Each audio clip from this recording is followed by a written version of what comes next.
Au menu de la séance du Conseil des ministres de ce mercredi 27 novembre 2024, présidée par le chef de l'État, M.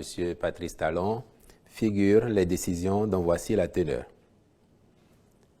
En ce qui concerne les mesures normatives, en point 1, création de l'autorité de mise en consommation en République du Bénin.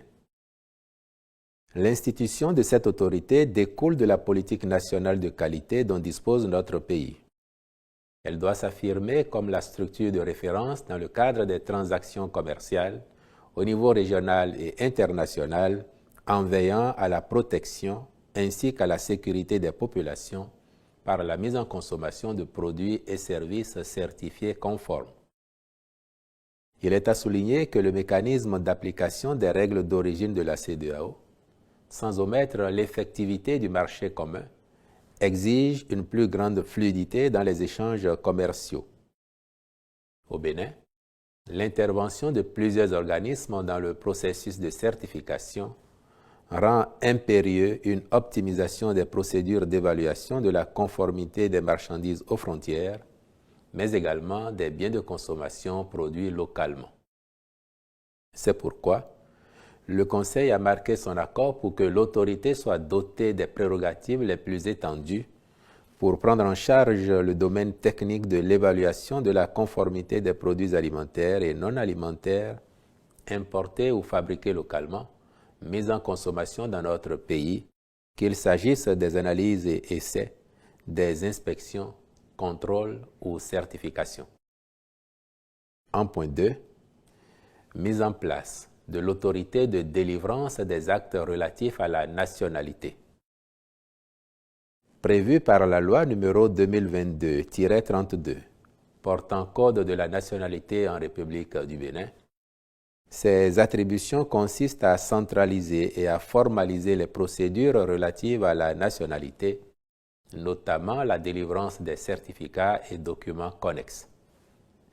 Ceci a l'avantage de garantir l'efficacité du service aux citoyens, de réduire les délais de traitement des dossiers, de renforcer la lutte contre la fraude documentaire, les falsifications et déclarations mensongères. À ce titre, l'autorité est chargée, entre autres, de recevoir, examiner et statuer sur les demandes d'attribution, d'acquisition, de conservation, de perte ou de réintégration de la nationalité béninoise. Faire diligenter et suivre les enquêtes et actes de vérification prévus par la loi. Délivrer les actes relatifs à la nationalité béninoise et tenir un registre national aux fins de leur conservation. Traiter les recours exercés contre les décisions de refus de délivrance du certificat de nationalité béninoise et centraliser les décisions de justice rendues en cette matière. Vérifier et authentifier les actes de nationalité produits dans les différentes procédures administratives et judiciaires, lutter contre la fraude et les falsifications en matière de nationalité, fournir des avis techniques et faire des recommandations sur les questions liées à la nationalité. Les ministres concernés par son opérationnalisation sont instruits d'en assurer les diligences requises. Comme autre mesure normative, il a été adopté le décret portant transmission à l'Assemblée nationale pour autorisation de ratification de la Convention des Nations unies sur la protection et l'utilisation des cours d'eau transfrontaliers et des lacs internationaux, dite Convention sur l'eau de 1992.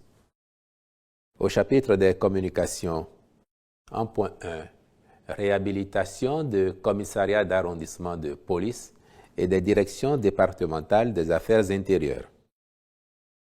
Sont concernés par ces travaux de réfection les commissariats de Kéru, Kouandé, Kopargo, Segbana, Madekali, Kome, Onsahwe, Onli, Cotonou 2e arrondissement, Pomassé, Bembereke, Niki, Ouessé, Kilibor, Igolo et Dangbo, ainsi que les directions départementales des affaires intérieures de l'Atakora, du Borgou, de l'Ouémé et du Zou.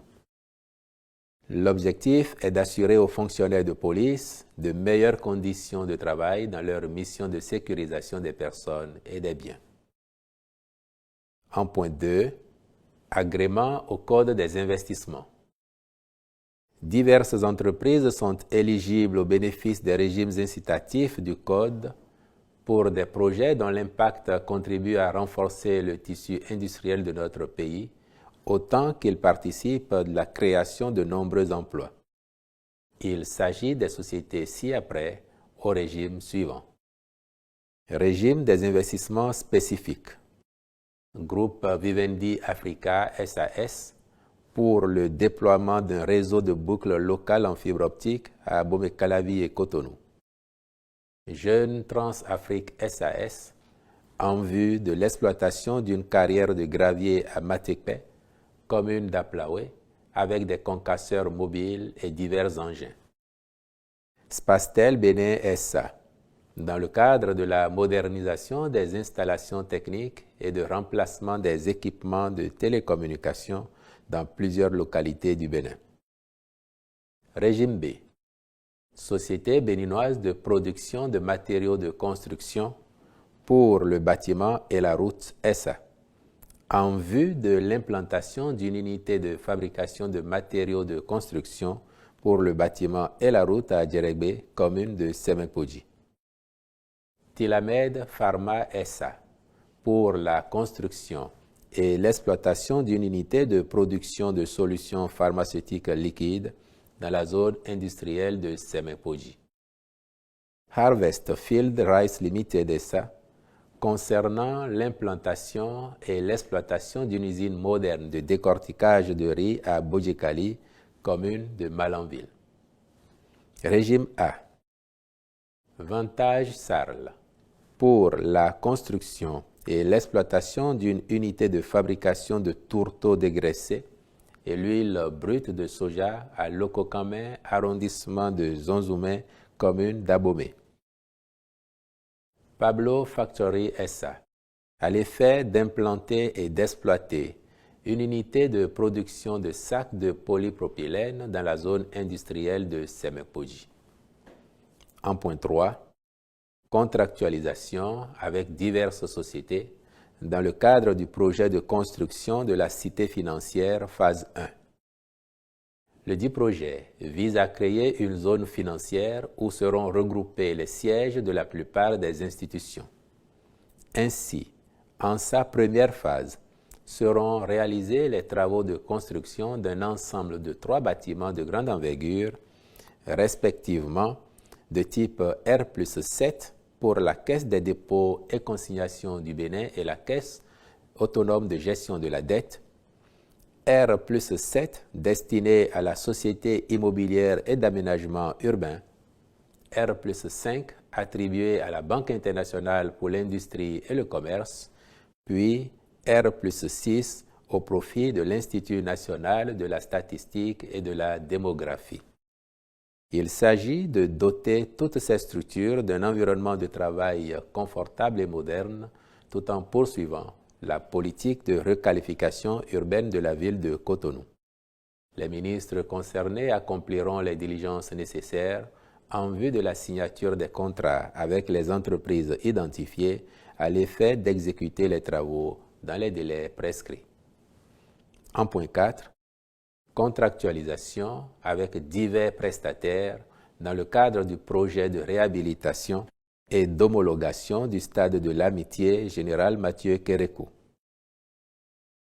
En plus des travaux de la phase 1, comprenant principalement la reprise des pelouses du terrain principal et d'entraînement, les points d'attention à traiter dans le cadre de la réhabilitation en vue de l'homologation du stade intègrent l'éclairage de la dite pelouse, la mise en place d'un système de sécurité anti-intrusion et d'une plateforme de billetterie, de même que les travaux de gros œuvres et second œuvres d'aménagement intérieur.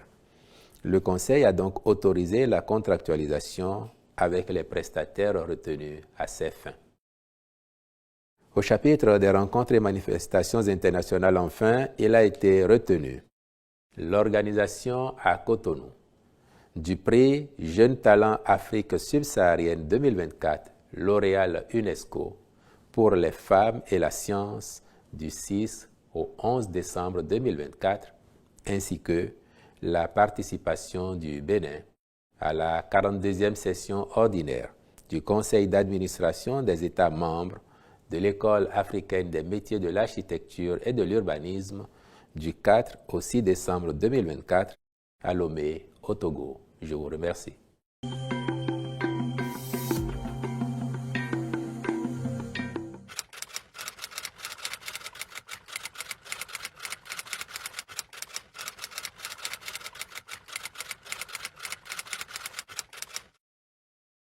Il n'y a aucune confusion. Le gouvernement est différent des partis qui le soutiennent. Le gouvernement est différent des partis politiques. Et la vie quotidienne des partis politiques n'est pas le menu des séances du Conseil des ministres. Le gouvernement s'est dit favorable à la demande de l'opposition. Le chef de l'État, en recevant la délégation d'un des partis d'opposition en novembre 2023, avait déjà affirmé son accord pour la réalisation de l'audit sollicité par ce parti. Et il était attendu de ce parti les diligences subséquentes pour faire ces propositions au gouvernement, notamment le profil ou les CV des experts qui ont des états de service avérés en matière d'audit de fichiers électoraux, quel que soit le nom qu'on lui donne. Le gouvernement a attendu 1 an avant d'avoir une réponse formelle du parti d'opposition. Et conformément à l'engagement qu'il avait pris 1 an plus tôt, le chef de l'État a réitéré son accord pour la réalisation de cet audit. Le gouvernement a partagé cet accord et c'est pour ça que le garde des Sceaux a été mandaté pour rencontrer les partis dits du cadre de concertation de l'opposition. Donc il n'y a aucune incohérence entre le fait que le gouvernement soit d'accord pour la démarche souhaitée par l'opposition et le fait qu'un parti politique soutenant l'action du gouvernement ne se retrouve pas dans la démarche proposée ou sollicitée par ce parti d'opposition, lequel parti politique soutenant les actions du pouvoir a bien argumenté dans le communiqué que vous évoquez, en tout cas en droit, pourquoi il ne se sentait pas solidaire d'une telle démarche.